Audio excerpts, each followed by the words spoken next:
And now, the general weather around Alaska. Welcome to Alaska Weather.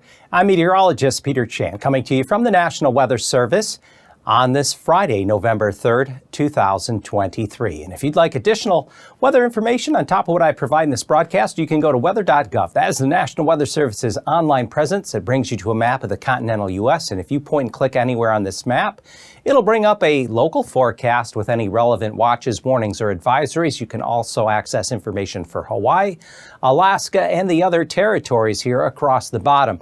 Of note, this Friday afternoon, not a whole lot going on across the country weather-wise. There is a frost advisory in effect for areas of North Georgia, dense fog advisory, parts of southwest Idaho, southeast Oregon, some stronger winds expected, southern Oregon, northeast corner of California, and perhaps a little heavier rainfall along the California and Oregon coastal areas. But here in Alaska, breezy conditions are expected this weekend across portions of the central eastern interior and along areas of the northern northwestern Arctic coast where there could be some heavier freezing spray set up with brisk northeast to north winds. And we're also expecting some gustier northwesterly winds to develop Saturday evening into Sunday. Katmai could resuspend some ash as a result of those stronger winds that could impact Kodiak Island later this weekend. And don't forget, tomorrow night, Saturday night into Sunday morning, either before you go to bed or when you wake up, make sure to set your clocks back 1 hour as we return to standard time. Also a good opportunity to change batteries and smoke detectors and things like that.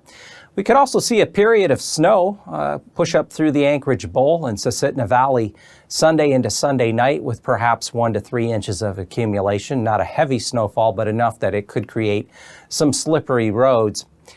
And looking at a couple of the FAA webcams this Friday early afternoon, new exit, mostly cloudy skies. You can see looking south at low sun angle because the sun will be eventually disappearing there below the horizon and not rise again until later on in January. But temperature there 17 degrees, 10 in clear skies, 23 degrees, and we do expect the breeze to be picking up across areas of the central and eastern interior as we go through the weekend. There are wind advisories in yellow and a high wind warning for sections of the Dalton Highway as you travel northwest of Fairbanks in through some of the higher terrain. Winds could gust in excess of 40 miles an hour. Otherwise, this area, the Yukon Flats extending down toward Tanana, could see some gusty winds tonight and through much of the day Saturday. Also, we're anticipating along areas of the Arctic coast and extending down along the Chukchi Sea coastline into Kotzebue Sound and eastern portion of Norton Sound. There could be some heavy freezing spray as a result of brisk northeast to north winds. And the reason we're going to have these stronger winds, I'll explain here in just a moment, has to do with the being between high and low pressure. And also the potential for Sunday into Sunday evening, some accumulating snows. Probably the highest snowfall amounts are expected in the Susitna Valley and Anchorage hillside. We are looking at 1 to 3 inches of snow with perhaps a little bit more than that in some of the more favorable areas like hillside and as you go up the Susitna Valley. So keep that in mind Sunday into Sunday evening as roads could be slippery in some areas. Allow yourself maybe a little extra time for travel. And then, of course, we have the time change coming up this weekend at 2 a.m. on Sunday. So before you go to bed, set your clock back, or first thing when you wake up Sunday morning, set your clocks back then. But also a good time to check and change batteries and smoke detectors, carbon monoxide detectors, or if you have a NOAA weather radio. So the sun earlier today released what we call a full halo coronal mass ejection. Not an especially big event, but notice how evenly, we call it a full halo because you kind of get this full halo effect. This is part of SOHO, the solar observatory, the coronagraph that monitors the sun. So we're able to capture this feature. And as a result, it could trigger enhanced auroras here later this weekend. We have the last quarter moon occurring late tomorrow night, right before midnight, November 4th into the 5th. And the arrival of this CME could trigger some better aurora here early Sunday morning prior to daybreak. So keep that in mind if skies are clear in your location here later this weekend. In the meantime, We're watching a few different weather features. There's a stronger low in the North Pacific that's going to gradually lift northward and brush along the Panhandle coastline as we go through the weekend. There's a weaker low pressure right now here over the southwestern Gulf. We have another area of low pressure back here toward the Kamchatka coast, and then we have a big high just off the screen here up in the Arctic Ocean, and it's this big high in the Arctic Ocean and low pressure here, generally North Pacific and Gulf, that's creating a tighter pressure gradient across the mainland, which is going to result in breezier conditions. Here's the weather map this Friday afternoon. Here's that weak low over the Gulf, stronger low poised there, lifting out of the North Pacific, and big high pressure centered just above this banner. It's running right around 1045 millibar high, so it's a pretty good high for early in the winter season. And by the time we get into late tonight, early on Saturday morning, we have the low still southwest of Haida Gwaii with an occluded front out ahead of it.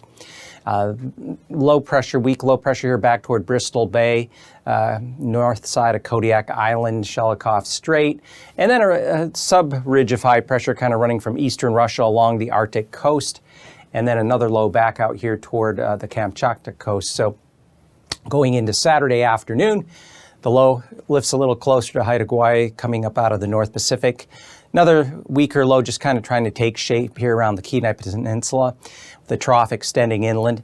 We're going to see a patch of area of snow here along the Alaska Range into the interior here up toward McGrath as we go through the day on Saturday. But here we have the tighter pressure gradient, so there'll be brisk northeasterly winds. Those winds turn more northerly as you come down along the southwest coast and the Alaska Peninsula. And by the time we get into Saturday evening, we could see a brisk northwesterly winds here coming out of Katmai area where the old volcanic eruption is, that could resuspend some volcanic ash and impact Kodiak Island Saturday night into Sunday. By Sunday afternoon, kind of stranded. The main low pressure here, that's the one that lifted up out of the North Pacific to just off the Panhandle coast.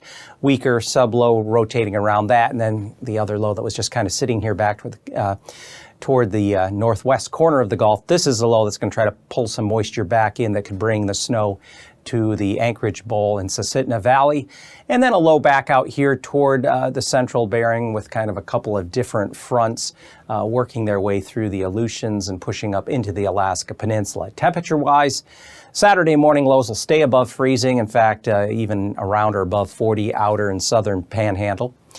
For areas of around Anchorage, we're expecting temperatures stay above freezing, the Kenai Peninsula, even up the lower Susitna Valley. And Saturday afternoon highs could actually be around 40 Anchorage and Talkeetna, into the 40s along the Gulf Coast, and even a few 50-degree readings showing up around Sitka and Craig. And then for Sunday morning, we expect lows to get back down near freezing. And at that point, high temperatures Sunday are not expected to rise too much more, maybe a few degrees before the potential for some snow starts. And once that happens, temperatures will just kind of hover near or just above freezing with kind of a wet snow coming down.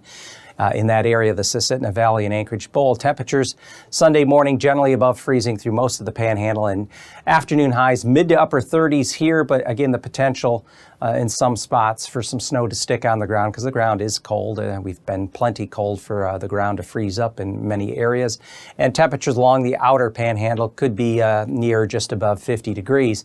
In the far north, coldest temperatures along the spine here of the Brooks Range below zero, like at Anatuvik Pass, Arctic Village, 8 below. Temperatures teens elsewhere with rather brisk northeasterly winds. Outer coast areas, Chukchi Sea Coast down into the west-south side of the Seward Peninsula, lows in the mid-teens. Afternoon highs on Saturday only in the single digits, above zero there along the spine of the Brooks Range. And on over toward Arctic Village. Temperatures upper teens and 20s, including Fairbanks. And then back to the west, temperatures in the Seward Peninsula generally only reaching the lower 20s for highs. And again, come Sunday morning, some sub-zero readings here along areas of the North Slope and Brooks Range. Temperatures in the teens, very common. So definitely shot of colder air. And you can see high temperatures Sunday afternoon. Generally in the teens across much of the central eastern interior, with 20s along the coast and on the I should say north side of the Alaska Range.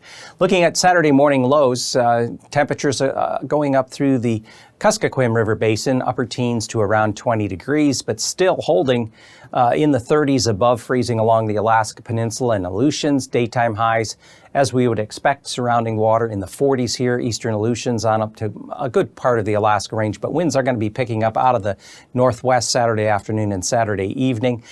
45 for a high there at Kodiak City, but back to the west. Temperatures are going to be below freezing at Bethel, Anvik, and as we go into Sunday morning, temperatures should cool a bit more with that northeasterly flow across the region, bringing in some colder air. And then on Sunday afternoon, temperatures are expected to stay below freezing, mainly in the 20s here across the southwest interior. Falling off a bit here, a few degrees there at Kodiak City, and then still though in the mid-upper 40s as you trail out along the Alaska Peninsula, False Pass, Cold Bay, into Dutch Harbor, and there westward toward Adak. Looking at the 6 to 10 day temperature outlook, the greatest possibility or probability for temperatures to average above normal will be across areas of the eastern mainland in through the Panhandle. This would be November 9th through the 13th with the best shot of below normal temperatures here. Seward Peninsula, outer southwest coast, Alaska Peninsula, just given we expect on the backside of this pattern that we could see more in the way of northerly or northwesterly flow at times. Precipitation may average a bit above normal, especially across the eastern mainland in the southeast interior, and then down across the Panhandle. And potential exists in a pattern like this now that we're transitioning closer to more winter-like temperatures and things, that there's a better chance that some of that precipitation, especially across any interior areas, will be snow, and near the coast or inland a bit, depending on where the low pressures move and set up, there could even be some icy mix of precipitation. So keep that in mind as we move past the first full week of November.